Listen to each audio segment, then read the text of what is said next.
悲しみの向こう、片柳宏。6月9日。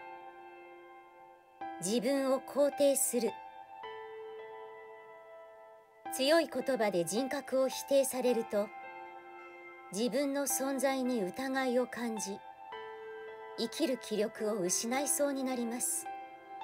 ですが、誰が何と言おうと、あなたの人生には価値があり、生きることには意味があるのです。